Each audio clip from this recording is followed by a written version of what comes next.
Assalamualaikum warahmatullahi wabarakatuh. Kepala daerah sudah dilantik 20 Februari lalu, kemudian mereka sudah dapat materi di Lembah Tidar kemarin dalam program retreat. Sekarang yang tantangan yang mereka hadapi adalah banyak hal yang kemudian setelah bergantinya kepala daerah atau penguasa di suatu daerah, sering yang berbahaya itu perpindahan kekuasaan itu juga perpindahan tim sukses yang menggerogoti daerah. Selama ini ada tangan-tangan di belakang layar yang kemudian mengatur proyek, kemudian mengatur birokrasi. Inilah yang kemudian merusak daerah.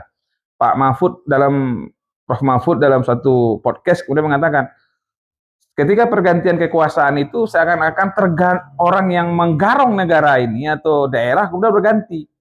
Mengatur proyek, mengatur anggaran, mengatur birokrasi. Ini yang berbahaya bagi daerah. Yang harus dilakukan oleh kepala daerah yang baru dilantik adalah bagaimana melakukan netralisir pengaruh tim sukses di birokrasi dan termasuk dalam pembagian proyek atau penunjukan PLPL, penunjukan langsung di proyek-proyek daerah. Ini berbahaya.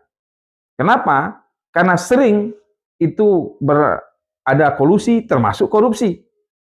Dan termasuk bagaimana kemudian di daerah itu proyek-proyek dilakukan dengan presentasi-presentasi yang harus dibayarkan di store di awal, baik ke tim sukses atau kemudian kepada orang-orang tertentu. Inilah yang harus diantisipasi oleh kepala daerah agar kepala daerah itu terlepas dari perangkap Batman atau kemudian perangkap yang dia bangun sendiri untuk memasukkannya ke penjara. Ingat, kepala daerah, kekuasaan itu akan dipertanggungjawabkan, maka Anda harus hati-hati, jangan euforia dan terjebak pada permainan-permainan kotor. Anda berjanji ketika pemilihan kemarin untuk berbuat untuk daerah, untuk meningkatkan daerah, maka fokus dengan apa yang Anda janjikan.